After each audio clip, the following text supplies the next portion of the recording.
രാത്രി പുറത്ത് നല്ല മഴ. കഞ്ഞിയും പേരും കഴിക്കാൻ ആഗ്രഹമൊന്നും അറിയും. എന്നാൽ പിന്നെ സെറ്റാക്കാം.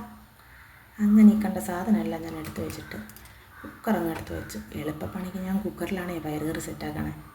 കുറച്ച് എണ്ണ ഒഴിച്ച് കടുകിട്ടങ്ങ് കടപടാ പൊട്ടിച്ച് ഒരെണ്ണക്കമുളക് കീറിയിട്ടു, കുറച്ച് കറിവേപ്പില, എന്നിട്ടൊരു കുഞ്ഞ് സവാള എടുത്തിട്ട് അരിഞ്ഞതിട്ടു, ഒരു പച്ചമുളക്, ഇത്തിരി വേപ്പിലയും കൂടെ ഇടുന്നുണ്ടേ, 2-3 വേപ്പിലയും കൂടി ഇട്ടു.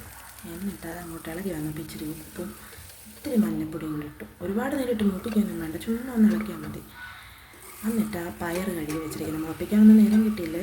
കഴുകി വെച്ച പയറും കൂടെ അങ്ങോട്ട് എടുത്ത് തട്ടിയിട്ട് ആവശ്യത്തിന് വെള്ളം ഒഴിച്ചിട്ട് അതങ്ങോട്ട് അങ്ങോട്ട് വെക്കാം.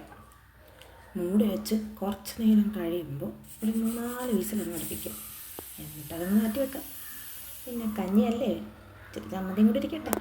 അങ്ങനെ ഇത്തിരി മാങ്ങ ചമ്മന്തി ഇറക്കാമെന്ന് ഓർത്ത് ഇതെല്ലാം തട്ടി ജാറിലിട്ട് ഇത്തിരി ഉപ്പും ഇട്ട് കുറച്ച് മുളക് പൊടിയും കൂടി ഇട്ടിട്ട് അത് വറുത്തങ്ങ് ഒഴിക്കും. എന്നിട്ട് ആ ചമ്മന്തി അങ്ങ് സെറ്റായി വന്നേ അതങ്ങെടുത്ത് ഉരുട്ടി ഒരു പാത്രത്തിലങ്ങ് മാറ്റി വെച്ചു. അപ്പം നമ്മുടെ പയറങ്ങ് സെറ്റായി.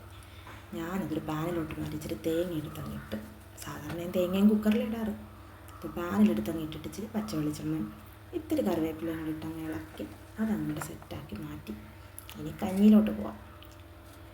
കഞ്ഞി ഞാൻ കുക്കറിലിട്ട്, സാധാരണ സ്പൂണിട്ടാൽ തിളച്ച് പോകില്ലെന്ന് ആരോ പറഞ്ഞു കേട്ടു. അങ്ങനെ ഇട്ടതാണ്, പക്ഷെ ഒത്തില്ല. പിന്നെ ഞാൻ കുറച്ച് തേങ്ങാപ്പാലും കൂടി തിളച്ച് വന്നപ്പോൾ ഒഴിച്ചായിരുന്നു. ഇനി ആ കഞ്ഞി അങ്ങ് പാത്രത്തിൽ തട്ടി ഇത്തിരി പപ്പടം ഞാൻ ഇതിനടുപ്പ് വറുത്തേ, അത് ഞാൻ കാണിക്കാൻ വിട്ടുപോയി.